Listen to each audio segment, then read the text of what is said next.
अलग अलग जिलों में, अलग अलग हॉस्टलों में, अलग अलग ब्लॉकों में जाएंगे और वही शिक्षा, नौकरी और भागीदारी के सवाल पर लोगों से संवाद करेंगे। तो यह जो सतत संघर्ष है उसी का अगला पड़ाव है। कहिए कि क्या आप इतना यात्रा कर रहे हैं, आप इसके पहले भी यात्रा कर चुके थे, अब ये भी यात्रा कर रहे हैं, क्या पहले का जो यात्रा है वो फ्लॉप हो रहा है या फिर से आप लोग चेंज कर रहे हैं कि आप इस तरीके से करेंगे, आप पद यात्रा नहीं करेंगे, अब लोगों से मिलकर वहाँ जाएंगे, तो ये क्या फ्लॉप हुआ है आपका यात्रा? फ्लॉप कोई सिनेमा थोड़ी है, संघर्ष है। फ्लॉप एक दिन का जवाब दे। फ्लॉप और हिट का कोई बात नहीं है, संघर्ष है, संघर्ष सतत होना चाहिए। पलायन रोको नौकरी दो यात्रा जो है वो कल्मिनेट हुई बिहार में, 16 जिलों में हम लोग गए थे। बाकी जो क्षेत्र छूटे हैं, यह जो न्याय संवाद है इसके माध्यम से हम लोग जाएंगे और हर वर्ग, हर जाति, हर वर्ग, किसी को नहीं छोड़ेंगे, सबके साथ जो हम लोग संवाद करेंगे। और वह जो संघर्ष में जो सवाल हम लोगों ने कलेक्ट किया लोगों से, उसी के आधार पर अभी देखिए अलग अलग वर्ग का प्रतिनिधित्व करने वाले लोगों ने उस बात को यहाँ रखा है और लगातार लोगों से संवाद करके यह जो संघर्ष की प्रक्रिया है उसको आगे बढ़ाएंगे।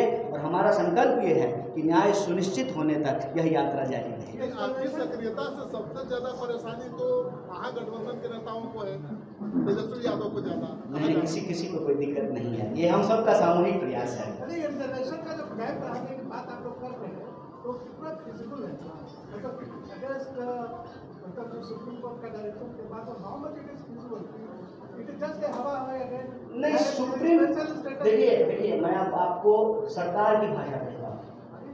अभी जो मौजूदा एनडीए की सरकार है उसके कई मंत्रियों ने कहा, ये मैं नहीं बोल रहा हूँ, सरकार कह रही है कि कानून बनाने का काम विधायिका का है, कानून सही तरीके से लागू हो रहा है कि नहीं लागू हो रहा है उसको देखने का काम न्यायपालिका का है और ग्राउंड पे उसको लागू करने का काम कार्यपालिका का है।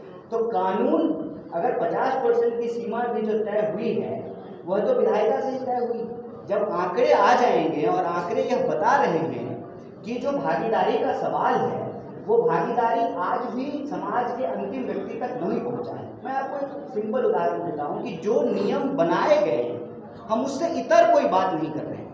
संविधान संशोधन के तहत जब यूपीए की सरकार थी, आर्टिकल 15(5) में आप निकाल करके देख सकते हैं, मैं अभी ले आता संविधान तो यही खोल के दिखा देता कि 15(5) में यह साफ साफ लिखा हुआ है निजी क्षेत्रों में भी आरक्षण का प्रावधान किया गया। तो जब संविधान कहता है तो न्यायपालिका उसको कैसे रोक सकती है? सरकार कानून बना सकती है, बिल्कुल बना सकती है और सरकार बनाएगी। सरकार जैसे जाति जनगणना करने के लिए तैयार हुई है वैसे ही सरकार को कानून भी बनाना पड़ेगा। कन्हैया जी ये बताइए, आप सभी वर्ग की बात कर रहे हैं, जनरल में भी बहुत सारे लोग जो है वो गरीब है ना, 10% आरक्षण बढ़ाने की मांग करेंगे, क्या 10% हो जाएगा?